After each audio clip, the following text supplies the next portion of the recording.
सभी दोस्तों को नमस्कार। ब्रदर्स एजुकेशन हब में दोस्तों आपका सभी का स्वागत है।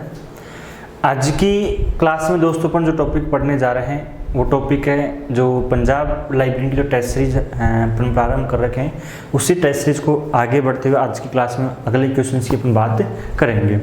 देखो, पंजाब लाइब्रेरी की दोस्तों अगर अपन बात करते हैं जो आपकी 750 पोस्ट आई है, तो जो 750 पोस्ट दोस्तों पंजाब लाइब्रेरी की आई है, अगर इसकी अपन बात करते हैं तो दोस्तों आपके लिए जो सर्वाधिक सबसे महत्वपूर्ण जो पोस्ट है, क्योंकि लाइब्रेरी के क्षेत्र में दोस्तों 750 पोस्ट कम नहीं होती मेरे हिसाब से। आप जो एक लक्ष्य निर्धारित कर पढ़ रहे हो कि आपके सामने एक मंजिल दिख रही है कि सरकारी नौकरी पाना, तो आपके लिए दोस्तों एक छोटी ज़्यादा कोई बड़ी बात नहीं, कोई बड़ी भारी बात नहीं है कि सरकारी नौकरी पाना। अगर आप शुरू से लेकर अंत तक जो है रेगुलर पढ़ाई करके पढ़ रहे हो, आप आराम से जो है एक टॉपिक्स का रिविजन कर रहे हो, हर क्लास का नोट्स बना रहे हो, हर टॉपिक्स वाइज पढ़ रहे हो, तो आपका दोस्तों 100% सिलेक्शन भी होगा। आप जो है क्लासेस पढ़ने के बाद में जो है अपनी पूरा सिलेबस करने के बाद में प्रैक्टिस कर रहे हो क्वेश्चंस की, ठीक है, तो आपका 100% क्या होगा, आपका सिलेक्शन भी होगा।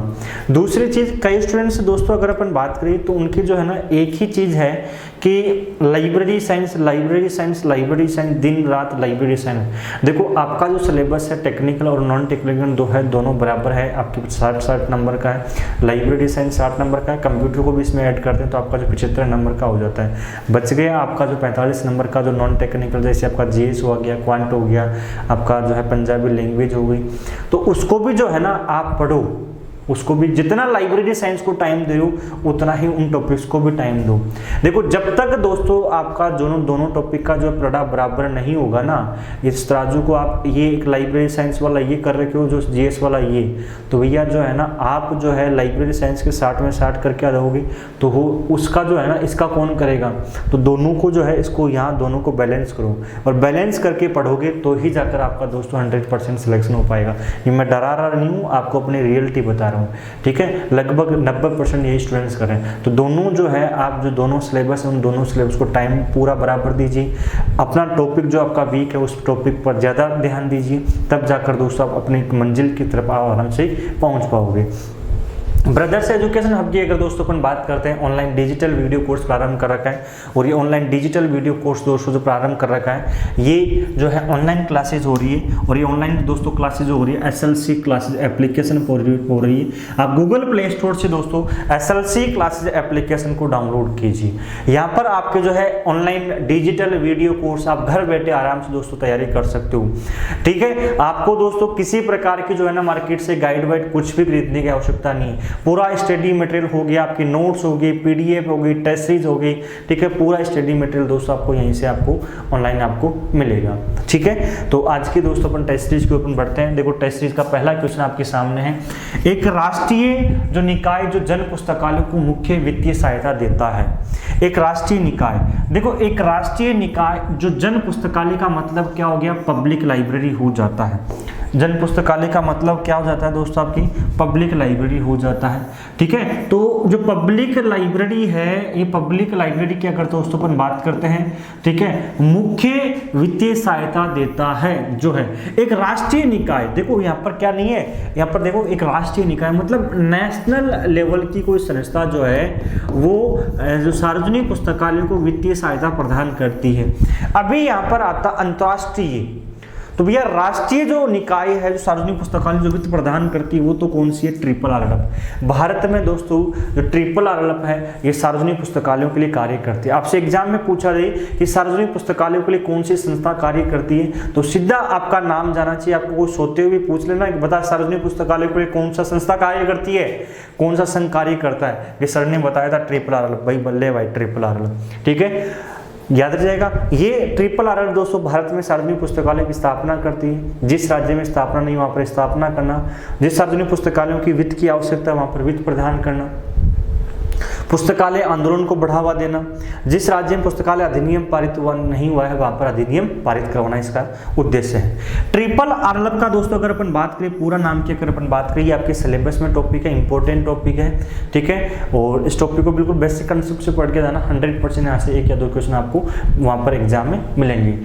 ट्रिपल RLF का दोस्तों जो पूरा नाम है राजा राम मोहन राय लाइब्रेरी फाउंडेशन। इसका नाम क्या है? राजा राम मोहन राय लाइब्रेरी फाउंडेशन दोस्तों इस पुस्तकालय का नाम है। ठीक है, देखो राजा राम मोहन राय लाइब्रेरी फाउंडेशन की अगर अपन दोस्तों अपन बात करते हैं, इसका जो मुख्यालय पड़ता है दोस्तों कहाँ पर पड़ता है? इसका मुख्यालय पड़ता है कलकत्ता में पड़ता है। तो ये तो दोस्तों जो है आपका जो है कार्य करता है, कहाँ करता है? आपके इंडिया में करता है, भारत में दोस्तों कार्य करता है। अगर यही चीज आपसे पूछ लेता यहाँ पर अंतर्राष्ट्रीय पूछ ले, अगर यही चीज यहाँ पर क्या पूछ लेता भैया, बता भाई इंटरनेशनल लेवल पर अंतर्राष्ट्रीय स्तर पर जो है कौन सा जो पुस्तकालय संघ जो है आपकी वित्तीय सहायता प्रदान करता है इंटरनेशनल लेवल पर, भारत जो है अंतर्राष्ट्रीय स्तर पर। तो अंतर्राष्ट्रीय स्तर पर जो सार्वजनिक पुस्तकालयों के लिए, सार्वजनिक पुस्तकालय संघों के लिए जो कार्य करता है उसका नाम दोस्तों क्या है? आपका इफ्ला है। उसका नाम क्या है? जो अंतर्राष्ट्रीय स्तर पर जो कार्य करता है इफ्ला करता है। इस इफ्ला की स्थापना की अगर अपन बात करें, स्थापना जो होती है 1927 में इफ्ला की स्थापना हो जाती है। देखो इफ्ला का पूरा नाम क्या है? International federation of library association and institution दोस्तों इसका पूरा नाम है। ये जो इफ्ला है दोस्तों अंतर्राष्ट्रीय स्तर पर सार्वजनिक पुस्तकालयों की वित्तीय सहायता प्रदान करता है। जिस देश में जो है पुस्तकालयों की स्थापना नहीं हुई वहां पर पुस्तकालयों की स्थापना करना, वित्तीय सहायता प्रदान करना, पुस्तकें देना, आपके इसके अलग क्या है? अलग अलग जो उद्देश्यों के लिए सार्वजनिक पुस्तकालयों के लिए कार्य करती है, जो है इंटरनेशनल लेवल पर। और भारत में राष्ट्रीय स्तर पर कार्य करती है, ट्रिपल RLF कार्य करती है। क्लियर है, एग्जाम में आपसे क्वेश्चन पूछा जा सकता है। ये इफ्ला जो इसका स्थापना 1927 में, वर्तमान इसका जो हेडक्वार्टर आपसे पूछे तो इसका जो हेडक्वार्टर दोस्तों पड़ता है वो हेडक्वार्टर कहाँ पर पड़ता है? दी हैग में। ठीक है, इसका जो हेडक्वार्टर दोस्तों पड़ता है वो हेडक्वार्टर दोस्तों कहाँ पर पड़ता है? इसका हेडक्वार्टर पड़ता है दी हैग में। और दी हैग दोस्तों कहाँ पर? आपकी नीदरलैंड में है। दी हैग की अगर दोस्तों अपन बात करते हैं ये कहाँ पर पड़ता है दोस्तों? आपकी नीदरलैंड में इसका क्या है? मुख्यालय है। क्लियर है, जो एग्जाम के व्यू पॉइंट से क्या है आपका इंपॉर्टेंट भी है। ठीक है, ट्रिपल RLF जो है ये इसकी स्थापना जो होती है ना, स्थापना कब होती है इसकी? मई 1972 में क्या हो जाती है? स्थापना हो जाती है। किसके द्वारा?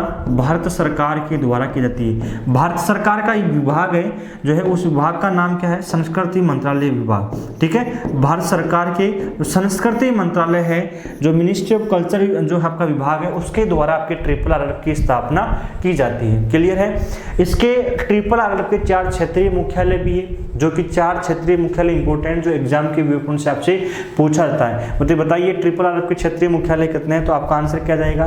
ट्रिपल RLF के जो क्षेत्रीय मुख्यालय हैं 4 है। आसाम में कौन सी? गुवाहाटी है, मुंबई, चेन्नई और दिल्ली। तो ये कॉपी में अपने में लिख लो। आगे बढ़ते हैं, देखो स्क्रीनशॉट ले लो उसका। देखो अगला क्वेश्चन क्या है? सामान्य संप्रेषण प्रारूप CCF विकसित किसके द्वारा किया गया? तो सामान्य संप्रेषण प्रारूप CCF की अगर दोस्तों अपन बात करते हैं, जो ये जो विकसित किया जाता है ये आपके सिलेबस में अलग से दे रखा है टॉपिक, ध्यान रखना। तो संप्रेषण CCF की अगर अपन बात करें, इसका पूरा नाम क्या है? CCF का कॉमन कम्युनिकेशन फॉर्मेट है। क्लियर है, इसका जो पूरा नाम क्या है? कॉमन कम्युनिकेशन फॉर्मेट है।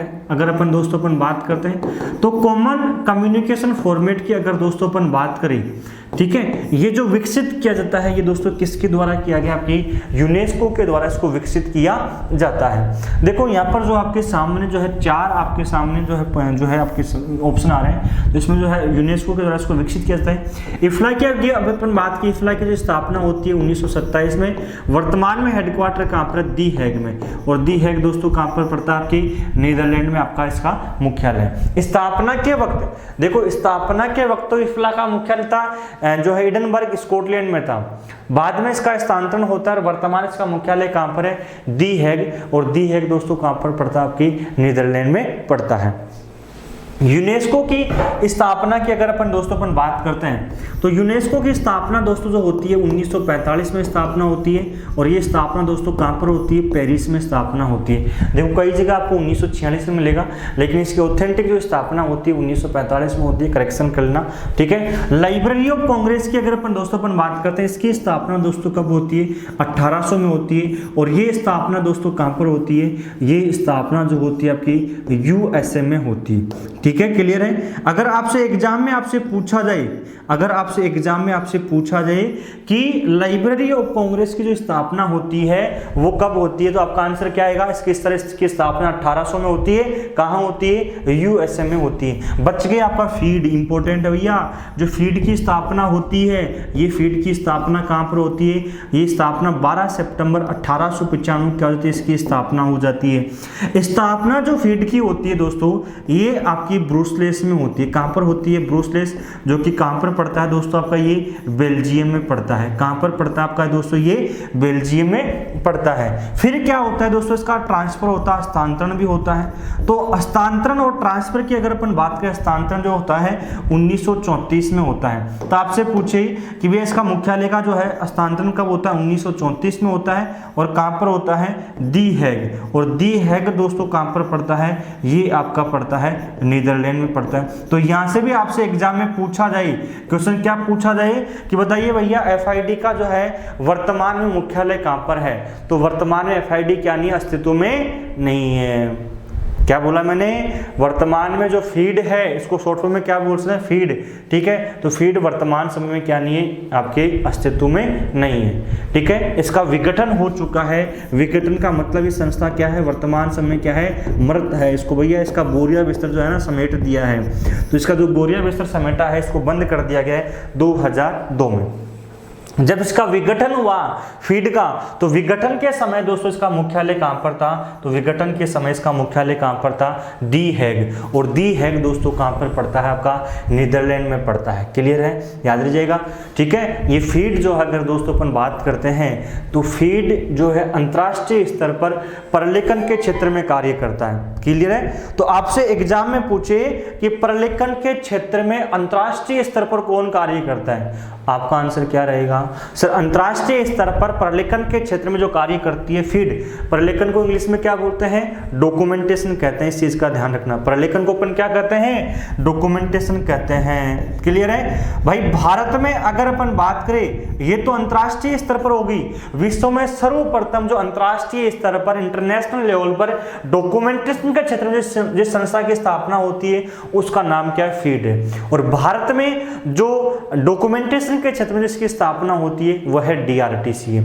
ये फीड अंतर्राष्ट्रीय स्तर पर शोध तैयार करा था प्रलेखन के क्षेत्र में, जो शोध संस्थाएं उनकी सहायता करा था। जिस देश में जो है प्रलेखन के क्षेत्र में जिस संघ की स्थापना नहीं हुई, वहां पर संस्थाओं की स्थापना करवा रहा था। ठीक है, एक बार क्या करो, इसको लिख लो, इसके बाद अपन क्या करते हैं, आगे बढ़ते हैं। एक एक चीज का दोस्तों आपको क्या करना है, मैं यहाँ पर जो आपको दोस्तों ये मान के चलो जो क्वेश्चंस करवा रहा हूँ वो क्वेश्चंस करवा रहा हूं जो एग्जाम में पहले पूछे जा चुके हैं। दूसरी बात, अपन एक एक क्वेश्चंस की एक एक बाल की खाल निकाल के पढ़ रहे हैं। समझ में आ रहा है? बाल की खाल निकाल क्या मतलब कि भाई उस क्वेश्चन से संबंधित और क्या क्या क्वेश्चन बन के आ सकते हैं, यहाँ तक कि उसके ऑप्शंस को भी पढ़ रहे हैं कि और क्या क्या एग्जाम के लिए क्वेश्चन बन के आ सकते हैं। ठीक है, इसी प्रकार आपको भी पढ़ना है। आप दोस्तों आपके सामने सिलेबस है, पंजाब लाइब्रेरी बोर्ड से, पंजाब जो कर्मचारी चयन बोर्ड है इसने आपके सिलेबस डाल दिया है। ठीक है, आप अपना सिलेबस के अनुसार पढ़ो।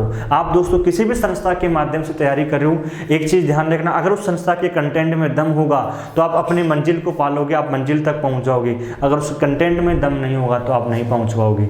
आप चाहे से दोस्तों 10 गाइड इकट्ठी कर लो, आप 10 गाइड्स के माध्यम, 10 पुस्तकों के माध्यम से पढ़ रहे हो। ठीक है, आपका कुछ भी पार पड़ने वाले नहीं है। क्यों? क्योंकि वो गाइड्स आप पढ़ोगे भैया, हर गाइड में जो है ना महाभारत रामायण लिखी गई, थ्योरी बेस लिखी गई। जब आपको रिवीजन करने का टाइम आएगा, एग्जाम नजदीक आएगा, 10 के 10 गाइड को पढ़ सकते हो क्या? नहीं पढ़ सकते हो। आप उन गाइड्स को रद्दी वालों के देकर बोलोगे भैया मैंने ये जो पुस्तकें हैं 10 पुस्तकें जो है 1000 रुपये में या 1500 या 5000 में लाई है, मेरे को इसके 1000 रुपये भी दे जा। जो वो 5000 की पुस्तकें आपने लाई है, 10 पुस्तकें, रद्दी वाला जो उन पुस्तकों के आपको 1000 रुपये भी नहीं दे के जाएगा। ये पकड़, इनको मैं क्या करूंगा, मेरे किस काम की है? ठीक है, तो वो आपके लिए जीरो है। आप दोस्तों किसी भी संस्था के माध्यम से पढ़ रहे हो, अपने सिलेबस के अनुसार पढ़ो, सिलेबस के अनुसार नोट्स बनाओ, आपका 100% सिलेक्शन होगा। एक एक चीज सिलेबस के अनुसार बनाओगे, सिलेबस के अनुसार नोट्स बनाओगे, कंसेप्ट वाइज पढ़ो और उस टॉपिक्स को इतना पढ़ो कि भैया जो एग्जामिनर सोचे कि कहां से क्वेश्चन बनाओ, आपके नोट से एक भी क्वेश्चन बाहर नहीं जाए। यही दोस्तों मैं दुआ करता हूं कि भाई आप इसी प्रकार से आप पढ़ रहे होंगे। ठीक है, आप गाइड वाइड के चक्कर में मत पढ़ो, गाइड ही पढ़ रहे हो तो आप आराम से 1-2 को पढ़ के खत्म करो, फिर उसके उन गाइड्स के माध्यम से नोट्स बनाओ और उन नोट्स का ही रिवीजन करो बार बार, जितनी हो सके। एक बार सिलेबस कर लिया, 2 बार रिवीजन कर लिया, पढ़ लिया आराम से, जितना हो सके उतना प्रैक्टिस क्वेश्चंस करो, ठीक है।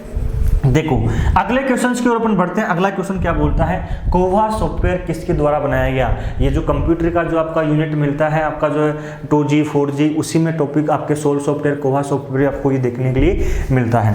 तो देखो कोवा सॉफ्टवेयर की अपन बात करें, सबसे पहले अपन बात करते हैं इस कोवा सॉफ्टवेयर की। तो ये कोवा सॉफ्टवेयर है ना आपका, ये कोवा सॉफ्टवेयर क्या है दोस्तों, आपका लाइब्रेरी सॉफ्टवेयर है। सबसे पहले तो अगर अपन बात करते हैं इस कोवा सॉफ्टवेयर की बात करते हैं, देखो ये क्या है, लाइब्रेरी सॉफ्टवेयर। आपके लाइब्रेरी सॉफ्टवेयर दोस्तों 2 प्रकार के होते हैं। लाइब्रेरी सॉफ्टवेयर की अगर अपन बात करें कितने प्रकार के होते हैं, 2 प्रकार के होते हैं। एक तो दोस्तों प्रोप्राइटरी सॉफ्टवेयर होता है और एक होता है ओपन सोर्स सॉफ्टवेयर होता है। देखो अपन जो है ना टॉपिक्स तो लाइब्रेरी सॉफ्टवेयर है, लेकिन आपको ये बता रहा क्यों, अभी समझ में आएगा। प्रोप्राइटरी सॉफ्टवेयर दोस्तों वह सॉफ्टवेयर होते हैं जिनको आप पैसे देकर खरीदते हो, आप पैसे देकर यूज करते हो। आप किसी प्रकार की कोई एप्लीकेशन ले रहे हो, आप SLC क्लास का एप्लीकेशन डाउनलोड कर रहे हो और वहां पर जो कोर्स ज्वाइन कर रहे हो, भैया कोर्स कैसे फीस पे करके कर रहे हो, तो वो कौन सा होता है, प्रोप्राइटरी होता है, सॉफ्टवेयर होता है। उसी प्रकार आपकी लाइब्रेरी सॉफ्टवेयर, जो पुस्तकालय के सॉफ्टवेयर आते हैं, जो आपके पुस्तकालय के मैनेजमेंट संबंध होते हैं, तो कई सॉफ्टवेयर ऐसे होते हैं कि जो आपको, जिनको आप पहले फीस पे करनी होती है, पेमेंट करना होता है, उसके बाद आप उसको यूज कर पाते हो। एक होता है open source software. Open source software वह सॉफ्टवेयर होते हैं जिनको आप फ्री ऑफ कॉस्ट यूज कर सकते हो, आप आराम से जो है मन मर्जी, जो बिना पैसे दिए आप आराम से यूज कर सकते हो। जैसे अनेक जो है सोशल साइट पर जो है सॉफ्टवेयर मिलते हैं, उसी प्रकार लाइब्रेरी सॉफ्टवेयर होता है। तो ये कोवा सॉफ्टवेयर दोस्तों किस प्रकार का है, ये जो है ना कोवा सॉफ्टवेयर है ओपन सोर्स सॉफ्टवेयर है। आ गया समझ में, किस प्रकार का software, open source software, free software है, ठीक है, याद आ जाएगा। तो देखो इस कटिपो जो कोवा जो है सॉफ्टवेयर है, इसको किसके द्वारा बनाया जाता है, तो इसको दोस्तों जो किसके द्वारा निर्माण किया गया, कटिपो, ठीक है, KA है यहाँ पर, KO नहीं है। तो इसका जो निर्माण किया गया दोस्तों कटिपो कम्युनिकेशन के द्वारा इसका निर्माण किया जाता है। कोवा सॉफ्टवेयर की अगर अपन दोस्तों अपन बात करते हैं, देखो इधर ध्यान ना, कोवा सॉफ्टवेयर की अगर अपन बात करें तो कोवा सॉफ्टवेयर को दोस्तों जो है एक सन 1999 में दोस्तों इसको होरे जो है होरे वेहुआ, ठीक है, होरे हुआ एक लाइब्रेरी ट्रस्ट है। और ये लाइब्रेरी ट्रस्ट दोस्तों कहाँ की है, आपकी न्यूजीलैंड की है, ठीक है। ये लाइब्रेरी ट्रस्ट की अगर अपन दोस्तों अपन बात करते हैं, ये जो लाइब्रेरी ट्रस्ट कहाँ की है, न्यूजीलैंड की है। इसके लिए इसको निर्माण किया जाता है। तो एग्जाम में आपसे पूछे कि जो कोवा सॉफ्टवेयर है, कोवा सॉफ्टवेयर को जो निर्माण जो है किया गया है, किस पुस्तकालय के लिए, किस ट्रस्ट के लिए निर्माण किया गया, होरे हुआ लाइब्रेरी ट्रस्ट के लिए, सॉरी ये ट्राई नहीं है, वही ट्रस्ट है, ठीक है। तो इसके लिए इसका निर्माण किया जाता है। और किसके द्वारा, तो जो किसके द्वारा दोस्तों, कटिपो कम्युनिकेशन के द्वारा इसका निर्माण किया जाता है, ठीक है। तो ये बनकर तो जो तैयार होता है ना दोस्तों, ये बनकर तो तैयार कब होता है, 1999 में होता है। लेकिन जो कोवा सॉफ्टवेयर को जो यूज होता है ना आपके होरेवा लाइब्रेरी ट्रस्ट में, ये कब होता है, सन 2000 में होता है। तो आपसे पूछे कोवा सॉफ्टवेयर दोस्तों जो है निर्माण कब होता है, निर्माण होता है 1999 और इसका प्रथमतया यूज कब किया गया, सन 2000 में होरेवा लाइब्रेरी ट्रस्ट में किया जाता है। दूसरा जो है, एक जो सर्वाधिक जो क्वेश्चन बन के आता है भैया, ये जो है ना कोवा सॉफ्टवेयर किस लैंग्वेज में लिखा गया है, ये जो है ना कई बार एग्जाम में पूछा जा चुका है। तो कोवा लाइब्रेरी सॉफ्टवेयर की अगर अपन बात करें दोस्तों, ये आपके पर्ल लैंग्वेज में लिखा गया, पर्ल, ठीक है, हिंदी में इसको अपन बोल सकते हैं पर्ल। इस पर्ल लैंग्वेज में लिखा जाता है। तो ये भी इंपॉर्टेंट है, कोवा सॉफ्टवेयर दोस्तों किस लैंग्वेज में लिखा गया है, पर्ल लैंग्वेज में लिखा जाता है। एक बार क्या करो, इसका स्क्रीनशॉट लो, इसके बाद अपन क्या करते हैं, आगे बढ़ते हैं। देखो अगला क्वेश्चन क्या बोल रहा है, एक तकनीकी जो प्रोग्राम बजट और निष्पादन बजट को सर्वोत्तम तरीके से जोड़ती है, ठीक है। एक तकनीकी जो प्रोग्राम बजट और निष्पादन बजट को सर्वोत्तम तरीके से जोड़ती है। बजट क्या होता है, बजट दोस्तों आने वाले वित्तीय वर्ष का आय और लेखों का व्यय जोखा होता है। आप दोस्तों किसी प्रकार की सपोज करते हैं आप लाइब्रेरी साइंस की तैयारी करने के लिए भैया जो है आप जो है चंडीगढ़ पहुंचते हो वहाँ पर, तो उससे पहले पहुंचने से पहले आपको क्या करना होता है कि वहाँ पर आप जो 6 महीने के लिए तैयारी करने जा रहे हो, 12 महीने के लिए आप तैयारी करने जा रहे हो, तो आप अपना एक बजट निर्धारित करते हो, आप बजट तैयार करते हो कि जो एक साल में जो खर्चा होने वाला है, कोचिंग सहित कोचिंग कितना खर्चा होगा, मेरा रहने करने का खर्चा कितना होगा, पर्सनल जो खर्चा कितना होगा, सोना बाबूपुर वहाँ पर जाकर कितना खर्च करूँगा, ठीक है सोना बाबू, समझ रहे हो? तो वो आप क्या करो, आने वाले जो वर्ष है 1 साल का वहाँ पर अपना बजट तैयार करो कि इतना खर्च हो जाएगा। उसी प्रकार पुस्तकालय दोस्तों क्या करते हैं, आने वाला जो वित्तीय वर्ष होता है, ठीक है, उसके लिए जो आय और व्यय लेखा जोखा का एक बजट तैयार करता है कि हम जो है 2021 और 22 में इतना खर्च करेंगे, इतना पुस्तकों पर खर्च करेंगे, इतना पाठकों पर, इतना लाइब्रेरी पर, इतना फर्नीचर पर खर्च करेंगे, ठीक है। तो इसी प्रकार जो अपन बात करते हैं, जो एक प्रोग्राम जो बजट और निष्पादन बजट जो सर्वोत्तम तरीके से जो जोड़ती है, वो दोस्तों कौन सा होता है, योजना कार्यक्रम बजट प्रणाली होती है। कौन सा होता है आपका, डी ऑप्शन होता है। इसे योजना कार्यक्रम बजट प्रणाली को इंग्लिश में अपन दोस्तों क्या कहते हैं, PPBSB कहते हैं। क्या कहते हैं इसको, PPBSB कहते हैं। देखो PPBS की अगर अपन दोस्तों अपन बात करते हैं तो इसका पूरा नाम क्या है, इसका पूरा नाम है प्लानिंग प्रोग्रामिंग बजटिंग सिस्टम, ठीक है। ध्यान देना, इसका पूरा नाम जो है दोस्तों क्या नाम है, प्लानिंग प्रोग्रामिंग, ठीक है, बजटिंग सिस्टम इसका दोस्तों पूरा नाम है।